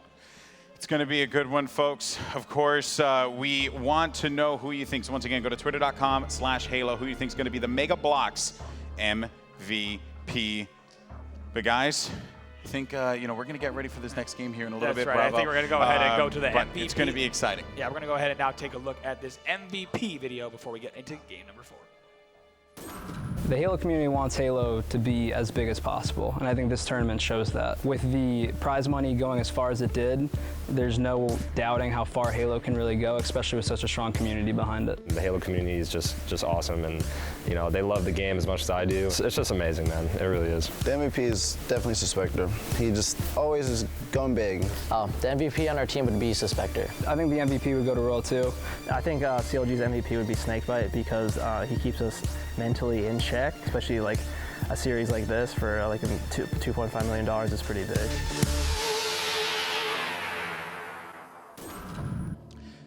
All right, folks, it's time to get back into the action. You had mentioned it before, Bravo. You said Fathom capture the flag. Could this be the map where CLG becomes $1 million richer? That is quite a check to take away from this weekend's events. But of course, not to put that lightly. I mean, they've been playing for months and months to get here. Of course, they want to put their stamp in the Halo history books. They want to close it out in 4. On the other side, it's Allegiance who needs to fight back and win this game type. And if I'm Allegiance, I'm not looking forward to playing this game type against CLG, but I absolutely have to if I want to stay in the tournament. This is what's in their way right now. A wall of blue as they play in the underwater battlefield of Fathom. Here we go, folks. Game number 4, and we're on board with Naded as he charges straight up top to the railgun to try and bring this one over to him. And he's just looking to bank a couple nades there. I believe Camo has been picked up by CLG. That's going to be Frosty who ended up getting that one. Yeah, he's actually going to be jumping up to top. He's going to try to steal the rail from Naded right now, as you see on your screen. So we'll keep an eye on Frosty, exactly what he does. But got to say, Naded's grenades there for the Combat Evolve. Neither of them hit. The railgun stayed top middle, and that's unfortunate, right? But he does pick up a nice kill there. By the way, Frosty still does have that rail with Camo peeking around low. Going to keep an eye on him and let you know if there's anything worth checking out.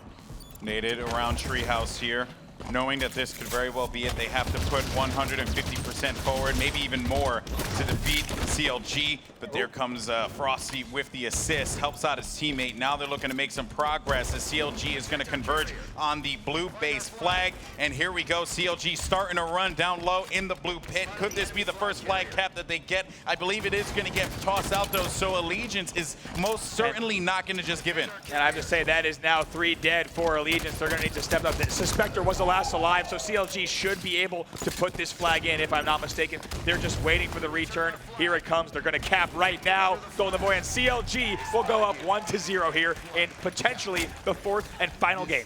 2 more captures, and that'll do it, folks. CLG will be the champions, the Halo World Champions of 2016. What a railgun there on Naded. And I have to tell you, they were actually running that flag already. 2 members of CLG will fall, but Golden Boy, I talked about it in the pregame. Fathom CTF is so fast, we could see in less than a few minutes CLG closing this out if they keep up this pressure. I think Snakebite also knows that someone could be around their base here, so that's why he's just going to opt to, go in with that flag and get Allegiance thinking and having to push up, which that battle rifle from Snakebite is so deadly. He is such a talented player, and of course they clear out those kills. He's going to continue this flag run forward to the blue sub. Hopefully he can clear it is what he's thinking, but here comes Allegiance with a stop. Meanwhile, you're going to have L-Town with this railgun trying to get this return, and he does manage to make it happen. He does manage to make it happen. You're right, indeed. A heads-up play there. Allegiance stays alive, but I have to say this is looking awfully a lot like what we saw in a previous game. By the way, 4 dead for Allegiance just now. Allegiance needs to get out of the defense, needs to fight off the back of their base walls and start to get that top mid control. Just now, you saw L-Town with that railgun, so he was forced to drop down and get the return. But Allegiance needs to continue getting top mid control, but it's not going to be easy because CLG looks so strong, and look how they're pushing in from both sides now. This could very well be an opportunity for CLG to make a cap happen. Frosty will get the kill with that sub. And I like what I'm seeing here, right? They pincer their opponent from all directions, and they take it right over to the blue sub, and that has been their game plan time and time again. It's worked out for them already 3 times, and one of those times it converted into a cap. Lethal, though, is going to get stuck crouching, and there's Naded for a trade. And the CLG flag has been pulled, though, just yet as World True trying to stay alive inside of the Allegiance That's base. a big play from Suspector. That was a player that was in his base. So, my goodness, such fast-paced action happening down here though. as we'll go over to Naded. 3 down, and he just wants to keep this flag going here. Off the respawn, Kratos has to be so careful and just think to himself, this is a dead flag. I'm not going to push up for this one and be reckless. That's exactly it. I mean, that flag was out for a second, but CLG obviously able to get that easy return as you had players spawning all along the corners. So still on board with Kratos here, and they're still in this game, Golden Boy. They can rally back, but they need to control this area right here. This is top mid. This is the power position. They have to hold this down, Bravo. And roll 2, man. You know, just when you think that flag is going to go back and be returned, here comes CLG with a touch immediately. Frosty will fall. Great shots from Kratos as well. That Magnum of his is doing a lot of work. But there you have it again. Just gets nabbed one more time, and they have to put that flag away. And look at that. They're dogpiling those returns every single time. To me, that's an indicator that they're not necessarily in control of the map. But Camo is going to go to Suspector, so we'll go on board with him now. You just saw that off a native screen.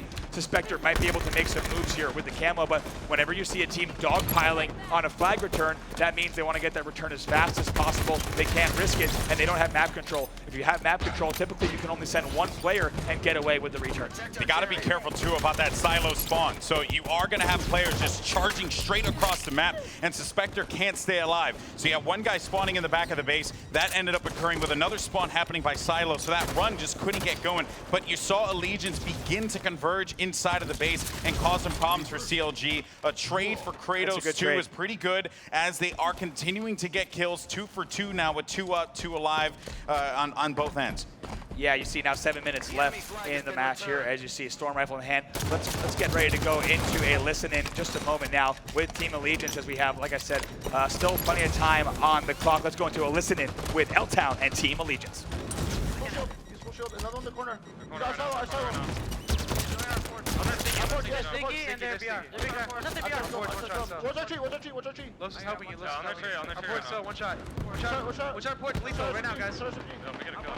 Watch our porch so. We're one dead. Don't. I'll get him. Stay alive. One dead for them. One dead. Stay alive here. Live. I can. Our porch is running in. Our porch. Alright, he's a wall. Give me the flag. No, 20 seconds. Running a bit. He's low. One time. Get Tom in and slay this guy. Camo's at 547. Tell me that you shot. Get this rail and get the camo. One dead right on the guy. Lethal's one shot, top mid, absolute. I got half. Two top mid, I got one. Railgun's gonna be up now. Railgun's gonna be up. Lethal. Camo's at 547. Camo's at 547, guys. March up to the corner. Carlos, you have to go for camo. 547. They're bridge going top middle. I saw the... No, you're burn it. Top middle outside. Let's burn. I'm in our SMG. What's our SMG? Live, guys, live. Our silo pushing porch. Yeah, he's a porch out. Coming in now. Dead. I know you're there. Okay, we have to play guns on our base. Starbreer absolute. 2 dead right now. We have numbers. One player tree. Yeah, rail down. Pulse. No, pushing us on base. You have rail. One of them has rail. I'm gonna die. We're 2 dead. That's how we I think. Yeah, we gotta start being aggressive. Break me that. We have numbers, guys. Our silo have shields. One dead. They're dead. They're 2 or 3. Watch out, guys. I watch out. Low porch. And I find her. Watch out, find her. You guys are in porch. Watch out, there's 2 on porch. I'm pushing up. Yo, on loose. Still have loose. Good fucking shit. Fred, I'm here, Fred. What's on the flag? What's our porch? Get the read. We're on the read right now. Get the read. We are one shot. Nice shit, play. Get it. Cap that. It's almost read, dude. It's not read yet. It's okay. Tap him SMG. Our porch one shot. Snakebite. Do that again. Let's go. Come on. What's our style? We're good, guys. Let's fucking go. Revan's gonna be up in 24. I shot one shot. Snakebite. I'm one shot, guys. I'm one shot. 20 seconds till railgun. Fight for this railgun. Our silo. 15 seconds, guys. Till railgun. Sal, stay alive, Sal. One shot, Railgun's gonna be up. 5 seconds. I'm going for real. We're on 325. 15 seconds till camo. 15 seconds till camo. Push. They want to kill me. Get 47, 10 seconds. 10 seconds camo. We're 2 dead. They have numbers. We have to burn this camo at least. We have to at least burn this camo. 345. I'm on it. Archie right now. Archie right now. I'm burning it. Nice. 40. By the way, Archie. He's on camo. He's on camo door. Our corner on blue. Dead. I'm pushing out. One shot. Alright, 2 dead. Deport. Approach Salo. You have help from the Salo. Start talking to each other. Start talking to each other. It's gonna be the trios. It's gonna go up to you. It's gonna go up to you. They're pulses. I'm the one out. Our Silo. And a great listen in there with Allegiance. One thing I definitely need to highlight here is Nated. He sounds quiet, which is not the Nated that I want to hear right now. Right, I mean, I think, yeah, they're playing pretty cool, calm, and collected, but I have to point out, Golden Boy, I mean, this is a different Allegiance than we've seen potentially the entire series. This looks like the Allegiance that we saw in the first iteration of COLISEUM CTF game #1, and now they're holding on, making sure not to make any mistakes that will let CLG go up by 2 flags, as Nated playing really well with his railgun here. He has to get one more kill with this rail. There is going to be pressure coming from front. That's going to be a big kill for him. And Naden now looking for that return. And it is going to get returned. And Allegiance tie this one right back up. We have a game here, folks. And what a big cap there. Of course, they worked so hard to get that as the Nated chant erupts in the house. Everyone here, of course, rooting for Nated. He is a fan favorite, has been. If you ever watch his stream on Twitch, this guy is entertaining. He's an awesome dude, but none of that matters here. What matters is getting the W and proving to yourself that you can come right back into this game. But of course, CLG is looking to cause some problems here. Back over to them. Man, CLG has been shut down, though. We got to talk about how Allegiance totally turned this game around. I mean, especially during that flag standoff, which was pretty long, by the way. I believe that was at least a 4-minute standoff or so. Several different camos, several different railguns popping up. But my heavens, I mean, CLG is now actually has the pressure on them for really the first time since the beginning of game 1. 3 down now. Kratos does fall to Frosty, but still, Nated making this progress inside of the base, knows exactly where they're going to be coming up off the respawn. It looked good for Allegiance for a second, but CLG answers right back, and we'll have to see if the Spectre is really able to get away with his camo.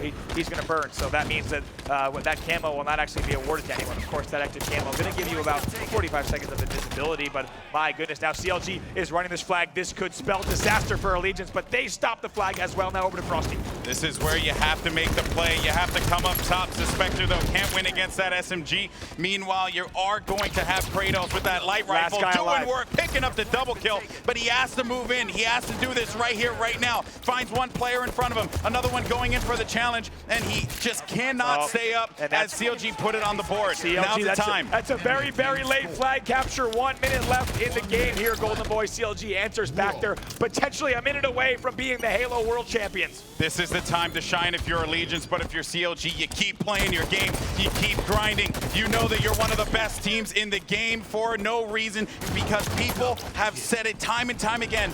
You guys are the ones who will come out with this championship, but the pressure is on for Allegiance. Yes, right now, 30 seconds left. World 2 and CLG, they just need to control the map. No need to push in for a flag. That's it. Just keep the enemy on spawn. And look at this. When you have an enemy with a storm rifle in your treehouse, it's not going to be easy to push out. This is a scary, scary situation for Allegiance, but they are going to be inside of the base. 20 seconds. Now's the time to make a play. You are going to have progress, and they are going to make that pull. Lethal had fallen, but if you can continue to hold this one down for just a couple more seconds, a perfect kill for Royal 2. Storm rifle in hand, but it can't quite stay alive. And I got to take a look to see that L-Town is actually running this flag. They're now trying to get this flag back. Look at Allegiance. They are moving together, and they might be able to still get this Golden Boy. And again, that's going to do it, folks. Counter Logic Gaming. They are the Halo World Champions of 2016. What a run they've had all season long. An incredible squad, and it is well deserved. They have fought and fought and fought for this opportunity. Wow. Golden Boy, a 4-0 victory. That's the best word to describe it. A dominant performance here. This crowd erupts. I mean, you got to celebrate just how good they are, how talented they are in the finals. Really, they only saw resistance for brief moments of that series. CLG just looks far too strong. They are your Halo World Champions, and now $1 million richer. I mean, you know what? CLG came into this one as the heavy favorites. Everyone knew what they were capable of.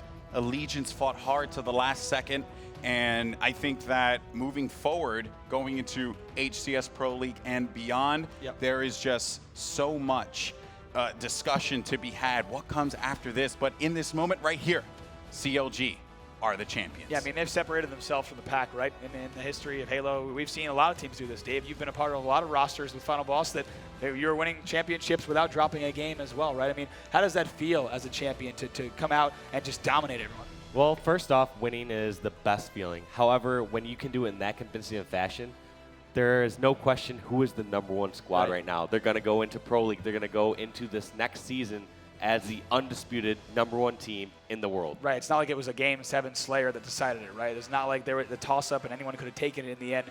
CLG is I mean, they're simply the strongest roster. No, without question. I mean, the kid, you don't leave Evil Geniuses if you're not expecting to win, right? No one kind of saw that one coming. It was a whirlwind of events, but we're speaking about Pro League and such and beyond. What happens now is the next whirlwind when we see teams thinking, right, how the hell do we take these guys down, the calculated decisions and such like that. I'm interested to see what happens with the rosters now and who can take these down. What people and what players can we put together to defeat this team? It's a solid brick wall. Yeah, that's the question. They're incredible. They are a phenomenal squad. And of course, congratulations to Counter Logic Gaming. They are your Halo World Champions. I cannot believe it. But you know what? Let's actually get the reactions from the players down on the stage. Blair, take it away, my friend. Thank you, fellas. Ladies and gentlemen, your 2016 Halo World Champions, Counter Logic Gaming. Yes, yes, yes. Gentlemen, congratulations. Now, Larry, we actually have a very special guest here today to present the trophy to these gentlemen. Absolutely. Here we have Josh Holmes. He's the studio head for 343 Industries, and here it is, the beauty. Josh, you had some words you wanted to say, right? Yeah, I just want to say on behalf of the whole Halo 5 Guardians team and all of 343, as well as Xbox, I want to present you with this. There you go. Congratulations, guys. You've earned it.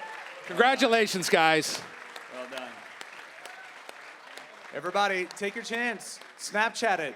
Instagram it. Let's do it. Get some all that phones out. stuff. All right, so fellas, here we are. We've been speaking about this for a number of months now. You're standing on the stage as a championship team. What does that mean to you? What does that feel like?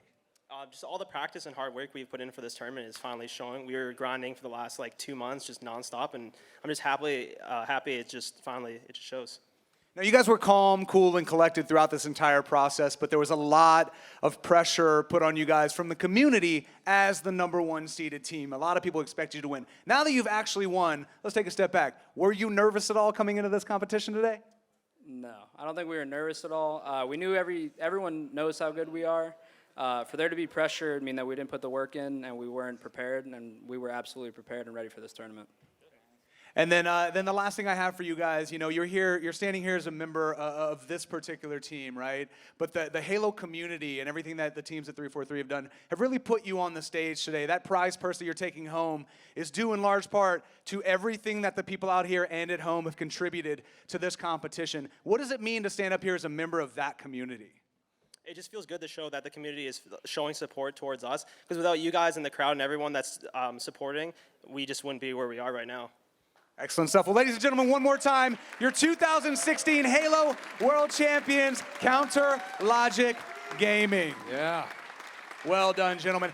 But that's not all. Everyone, you voted, and the results are in for the Halo World Championship Finals MVP, presented by Mega Bloks. We're going to take a quick second to reset here for that. And I am now being told that the MVP is here. I now have the announcement. Put your hands together. It's no big surprise here for Naded. Naded, come on out here. Come on up, brother. Come on up, man. Well done, dude. Well done. Head on over there, right? Look at that. Stand up for the man. Stand up for the man. Yes. Yes.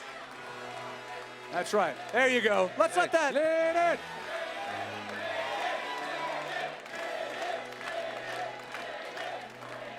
Nice work, man. So, man, we've been talking throughout this process. I know the W was what you really wanted here today, but now you're standing in front of your community, the people that you've come up with, the community that you've represented in some ways when other people maybe didn't want to represent it, and here you are being named the MVP by them. What does that make you feel like? I mean, I can't thank my fans enough. I mean, thank you guys for coming out, supporting me, supporting my team. It means the world to me, and you know, hats off to these guys, man. These guys played a freaking great series. These guys are amazing, amazing team. So definitely deserve it. And thank you guys, honestly, so much. Halo community is amazing, and much love, guys. Thank you. Congratulations one more time to your MVP, Naded, ladies and gentlemen. That's right, that's right. All right, gentlemen, let's head back over to the desk now. Fellas, take it away. Thank you so much, Blair. And of course, congratulations to Nated, the Mega Bloks MVP. Congratulations to CLG, who are your Halo World Championship finalists. They are the winners, $1 million, Richard. How absurd is that, Walshy? I mean, when you were competing back in the day, this wasn't a thing, right? The prize pools were not as substantial as they are right now. Definitely not. My first tournament, I took 5th through 8th, and I got, I think, $50. Yeah, free for all. 50 whole dollars. So maybe it came around the wrong time, because I believe the teams that placed 5th through 8th here got $75,000. Slight difference. Just a slight difference. Yeah. Slight, very slight. And probably even for you too, right? Because I mean, you were yeah, around the prize since pools the early that, days. when I was coaching squads, I mean, the prize pools that we were playing for at the highest level, right, were $100,000. Certainly not $1 million for first and $2.5 million total here. But I mean, we've been talking about it all weekend long. We can't thank the community enough. I mean, for help building this prize pool, right? Building here, the money that these guys played for was built by the community. And there's so much power in not only crowdfunding, but there's so much power in the passion of the Halo community. What about for you, Sims? Well, I've never actually played for any money at that kind of level. I've never made anyone myself coming in the top 24 bracket. But at the end of the day, when you look at this, you mentioned it, the community, the Halo community, the players, everyone around it, the passion is real. This game right now is incredible, both from a spectator and player POV. Even us as casters love to watch this. Halo 5 is truly an incredible game. And honestly, the future's safe for this game. I'm damn looking forward to what comes next. Oh, me too, man. Me too. I'm really excited. Of course, guys, that's going to do it for us here at the Mega Bloks desk, of course, for all of the commentators, for Wrath, Strong Side, as well as Onset, Walshy, Sims, and Bravo. I'm Golden Boy. Thank you so much for joining us here for 3 days of incredible Halo competition, and there is plenty more to come. But to close out the show is none other than Xbox Live's Major Nelson. Larry, take it away. Thank you very much, gentlemen. What a great job you guys did. It's been one heck of a journey. We've been to 6 continents, seen the best competitive Halo ever, and watched the winning team take home the largest console esports prize of all time. But the greatest thing about it has been the fans. You guys, of course. We've seen you build the prize pool to $2.5 million. We've seen you crown an MVP. You've been become part of the biggest Halo competition in history. I'm going to tell you, all right, for our amazing casters up on the desk and all of us at Xbox, we want to say thank you to our sponsors, Warcraft in theaters June 10th and Mega Bloks, and especially you, the fans. Now, here it is. Stay tuned for the world gameplay premiere of Warzone Firefight for Halo 5 Guardians. Thanks. We'll see you next time. Bye-bye.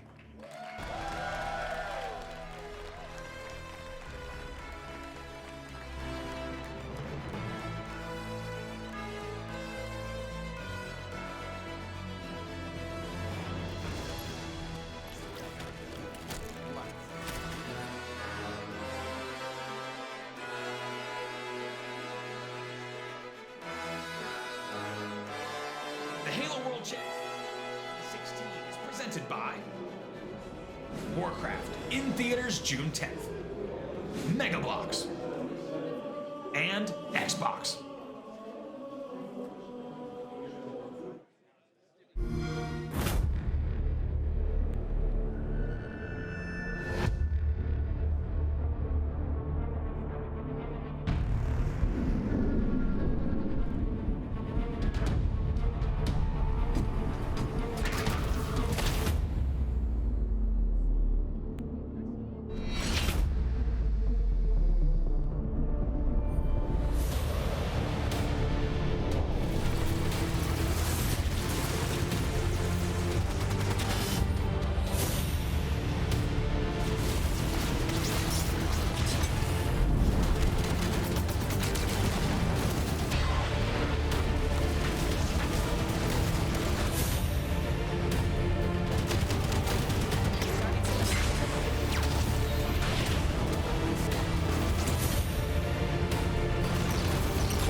Xbox One exclusive.